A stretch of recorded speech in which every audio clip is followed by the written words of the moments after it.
Episode की start में सुकासा breakfast बनाने जा रही होती है। नासा उसे देख के शॉक्ड हो जाता है और बोलता है, तुम ऐसे लग रही हो जैसे किसी की वाइफ होगी।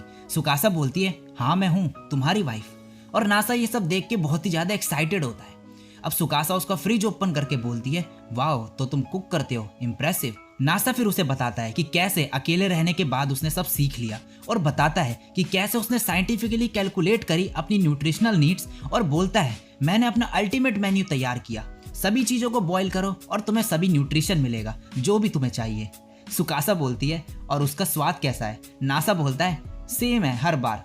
सुकासा तभी बोलती है, मुझे 10 मिनट दो और मैं तुम्हें बताऊंगी कि कुकिंग किसे कहते हैं। और फिर नासा को खाना देती है बना के। नासा उसे खा के जो है मन में बोलता है, अमेजिंग, इसने सेम इंग्रेडिएंट यूज करे जो मैं करता हूँ, मगर इसका टेस्ट जो है मेरे खाने से काफी बढ़िया है। नासा उसकी तारीफ करता है और सुकासा बोलती है, मैं कुछ भी बना सकती हूँ, बस मुझे सही इंग्रेडिएंट चाहिए। अब ब्रेकफास्ट करने के बाद सुकासा नासा से बाथ हाउस के बारे में पूछती है। नासा उसके साथ जाने के लिए बोलता है और मन में बोलता है, मैं मरा जा रहा हूँ ये देखने के लिए कि ये नहाने के बाद कैसी लगती है। जाने से पहले जो सुकासा उससे पूछती है कि क्या तुम्हारे पास सोप और शैम्पू है मेरे लिए? नासा बोलता है हाँ। सुकासा बोलती है, बट मुझे कुछ डिफरेंट चाहिए। और फिर सुकासा एक कन्वीनियंस स्टोर से अपने लिए मॉइस्चराइजर, शैम्पू और कुछ और चीजें खरीदती है। और नासा ये देख के हैरान होता है और मन में बोलता है, लड़कियों को अपनी स्किन मेंटेन रखने के लिए इतना सब कुछ करना पड़ता है, तभी इतना अच्छा स्मेल करती है। अगर ये अभी इतनी बढ़िया है तो नहाने के बाद तो पता नहीं कैसी लगेगी, मैं वेट नहीं कर सकता। अब ये बाथ हाउस पहुंचते हैं और वहाँ एक लड़की से मिलते हैं जो कि बाथ हाउस ओनर की लड़की है। नासा बोलता है, गुड मॉर्निंग कानमे, इससे मिलो, ये है वो लड़की। तभी बोलती है, तुम्हें लड़कियों में कब से इंटरेस्ट आ गया? मुझे तो लगा तुम अपनी पढ़ाई वगैरह में खोए रहते हो। और उसका मजाक उड़ाने लगती है। सुकासा बोलता है कि ये कौन है? नासा बोलता है, ये मेरी जूनियर थी मिडिल स्कूल में। वो बोलती है, हे मैं हूँ कानमे, मैं 15 साल की हूँ। नासा बोलता है, ये अपनी फैमिली की हेल्प करती है यहाँ इस जगह को संभालने में अपनी सिस्टर्स के साथ। कानमे नासा से पूछती है कि क्या ये तुम्हारी गर्लफ्रेंड है? नासा बोलता है, वेल ये मेरी वाइफ है, हमने शादी कर ली। ये सुन के जो कानमे है वो शॉक्ड हो जाती है और बोलती है, ये तो काफी जल्दी हो गया, मगर कॉन्ग्रेचुलेशंस। और मैरिज गिफ्ट के तौर पे उन्हें फ्री ऑफ चार्ज नहाने देती है। सुकासा अंदर चले जाती है नहाने, लेकिन नासा जैसी जा रहा होता है कानमे बोलते हैं, रुक जाओ, तुम्हें किसने बोला कि तुम फ्री में नहा सकते हो यहाँ? नासा बोलता है, तुमने ही तो कहा कि मैं चार्ज नहीं करूंगी। कानमे बोलती है, वो सिर्फ तुम्हारी वाइफ के लिए था, अगर तुम्हें नहाना है फ्री में तो पहले तुम्हें समझाना होगा कुछ। क्या तुम्हें आइडिया भी है कि मुझे कितना शौक लगा जब पता चला कि तुम्हारी शादी हो गई? नासा बोलता है, कानमे इसका मतलब तुम? कानमे बोलती है, हाँ तो तुम्हें समझ आ ही गया, मुझे लगा था बिना लड़की के तुम सारी उम्र गुजार दोगे और जब तुम 30 साल के हो जाओगे तब मुझे बोलोगे। मैं फाइनली विजर्ड बन गया और मैं बोलती, अब फाइनली मैजिक यूज कर सकती हो तुम। मैं उसके बारे में सपने देखती थी। नासा बोलता है, तुम्हें ये सब सपने नहीं देखने चाहिए। कानमे बोलती है, तुम्हारी वाइफ मुझे ज्यादा बड़ी नहीं लग रही। नासा बोलता है, हाँ वो सिर्फ 16 साल की है। ये सुन के जो कानमे है वो बोलती है, 16 की? और उसके मुंह पे मुक्का मार देती है जोर का। और फिर बोलती है, वेट, क्या तुमने आये को इसके बारे में बताया? नासा बोलता है, आये को क्यों बताना है? कानमे कहती है, ठीक है फिर अभी के लिए आये को कुछ नहीं बताते। तो सेरेमनी कब है? नासा बोलता है, मैंने अभी उसके बारे में सोचा नहीं, और वैसे भी जो वेडिंग सेरेमनी है वो पैसों की बर्बादी है। कानमे बोलती है, और रिंग? नासा बोलता है, क्या तुम्हें सच में लगता है कि मुझे उसकी जरूरत है? कानमे बोलती है, क्या तुमने उसे प्रपोज किया? नासा बोलता है, वेल टेक्निकली नो। ये सब सुन के जो कानमे है वो गुस्से में आ जाती है कि कैसे नासा हर चीज को फालतू समझ रहा है, और बोलती है, तुमने उससे शादी करी तो तुम्हारी एक रिस्पॉन्सिबिलिटी है उसको खुश रखने की, और ये सब लॉ से डिसाइड नहीं होता, ये तुम्हें खुद करना पड़ता है। नासा बोलता है कि तुम काफी मैच्योर हो अपनी एज के मुकाबले। कानमे बोलती है, तुमने उससे शादी करी फुली प्रिपेयर्ड होके कि तुम उसे खुश रखोगे, राइट? नासा बोलता है, हाँ, अब से मैं उसकी खुशी के लिए जीऊंगा, वरना मर जाऊंगा ट्राई करते करते। हाँ ये सच है, मैंने सेरेमनी नहीं की, उसके लिए रिंग नहीं है मेरे पे, ना ही उसे प्रपोज करा, मगर मैं कॉन्फिडेंट हूँ कि मैं उसे खुश रख सकता हूँ। क्या तुम्हें पता है क्यों? और तभी जो सुकासा है वो बाहर आके बोलती है, सॉरी नासा, हमने जो सामान लिया था वो मैं ले जाना भूल गई। तभी नासा चिल्लाता है, क्योंकि मैं अपनी वाइफ को प्यार करता हूँ, आई लव सुकासा। ये सब सुकासा सुन लेती है और शर्माने लगती है और बोलती है, क्या तुम अपनी आवाज थोड़ी धीरे करोगे? दूसरों के सामने तुम्हें ये कहते हुए सुनना बहुत ही ज्यादा एम्बैरेसिंग है मेरे लिए। नासा उसे फिर सामान दे देता है और सुकासा जाते हुए बोलती है, हालांकि ये एम्बैरेसिंग था, मगर फिर भी मुझे सुन के खुशी हुई। अब फाइनली नासा नहाने जाता है और वहाँ पे अपनी वाइल्ड इमेजिनेशन करने लगता है बाथ हाउस में लड़कियों के बारे में और एक्साइटेड होता है सुकासा को देखने के लिए। और तभी काना में उसके सामने आ जाती है और उसे देख के जो है नासा एम्बैरेस्ड होके पानी के अंदर चले जाता है और बोलता है तुम यहाँ कब से हो? काना में बोलती है जब से तुम अपनी वो वाइल्ड इमेजिनेशन कर रहे थे। नासा उस पर चिल्लाने लगता है मगर काना में बोलती है शांत हो जाओ, तुम वैसे ही छोटे से तो हो, ऐसे चिल्लाने से तुम और छोटे लग रहे हो। नासा बोलता है छोटे से तुम्हारा क्या मतलब है? काना में बोलती तुम्हारी हाइट डमी।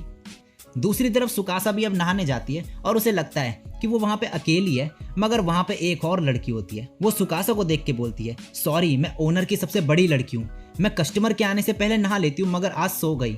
और उससे माफी मांगने लगती है ऐसे वहाँ आने के लिए। उसे लग रहा होता है कि सुकासा एम्बैरेस्ड फील कर रही होगी उसे वहाँ देख के, मगर जो सुकासा है उसे बोलती है सॉरी बोलने की जरूरत नहीं, कोई बात नहीं।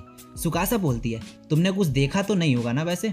वो लड़की बोलती है मैंने सब कुछ देख लिया और बोलती है कि तुम्हें इतना एम्बैरेस्ड फील कराने के लिए मैं तुम्हारी बैक वॉश कर देती हूँ। मैं यहाँ से किसी भी कस्टमर को ऐसे एक्सपीरियंस के साथ नहीं जाने दे सकती। तुम हमारे बाथ हाउस में आई हो तो तुम्हारी बॉडी और सोल पूरी तरीके से क्लीन हो जानी चाहिए।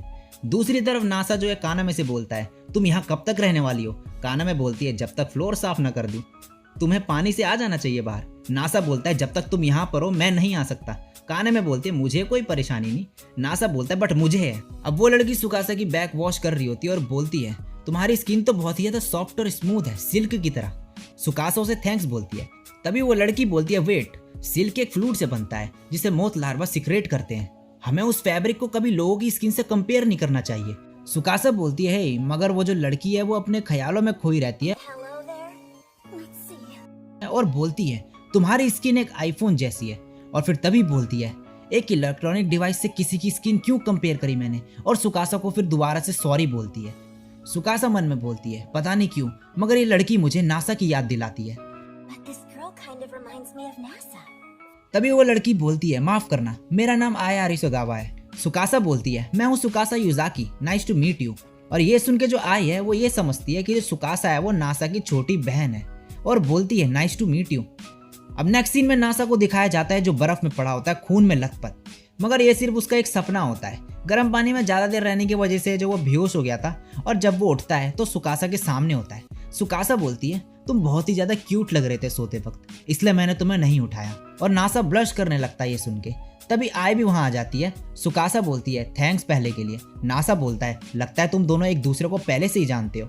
आय बोलती है हाँ मैंने सब कुछ सुना, ये तुम्हारी फैमिली मेंबर है ना? नासा पहले सोच में पड़ जाता है फिर बोलता है सही कहा, ये मेरे फैमिली का ही पार्ट है। सुकासा बोलती है तुम एक दूसरे को कैसे जानते हो?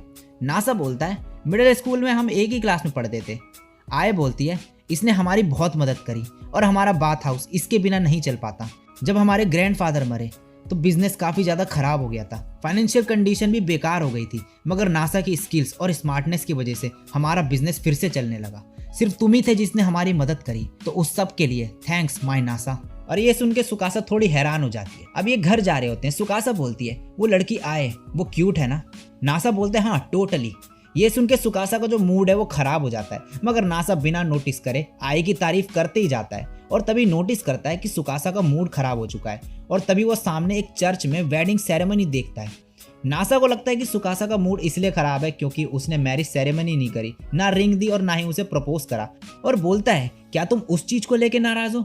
और जो सुकासा है वो ये समझती है कि नासा आय की बात कर रहा है और बोलती है नहीं नहीं ऐसा कुछ नहीं है, ये दोनों अलग अलग चीजों के बारे में सोच रहे होते हैं और यहाँ इनके बीच में मिसअंडरस्टैंडिंग हो जाती है। सुकासा बोलती है ऐसा नहीं है कि मैं जेलस हूँ, बस मैं क्यूट लगना चाहती हूँ और ये चाहती हूँ कि तुम मुझे क्यूट बोलो। और नासा यहाँ बोलता है हाँ वेडिंग ड्रेस इसलिए ही तो होती है जिससे लड़कियां क्यूट दिखे। और सुकासा को घर की चाबी देके वहां से भाग जाता है और जाते वक्त बोलता है मैं अभी नहीं कर सकता मगर सब सही होगा, मैं स्पीड ऑफ लाइट हिट करूंगा नासा से पहले, मैं इम्पॉसिबल को पॉसिबल करके दिखा दूंगा। और यहाँ सुकासा कंफ्यूज्ड होती है कि हुआ क्या और जाने लगती है घर की तरफ। तभी एक कार दिखाई जाती है और उसका शीशा नीचे होता है और उसमें एक लड़की होती है जो बोलती है मैंने तुम्हें ढूंढ ही लिया बिग सिस्टर। और इसी के साथ ये एपिसोड यहीं पे खत्म हो जाता है। सो गाइस इस वीडियो में इतना ही। वीडियो अच्छी लगी हो तो लाइक कर देना और कमेंट करके बताना कैसी थी वीडियो और शेयर जरूर कर देना। और चैनल पे पहली बार टपके और मेरे को पहली बार सुन रहे हो तो सब्सक्राइब कर देना ऐसी ऑसम कंटेंट देखने के लिए। आज के लिए बस इतना ही। मैं मिलता हूँ नेक्स्ट वीडियो में, तब तक के लिए।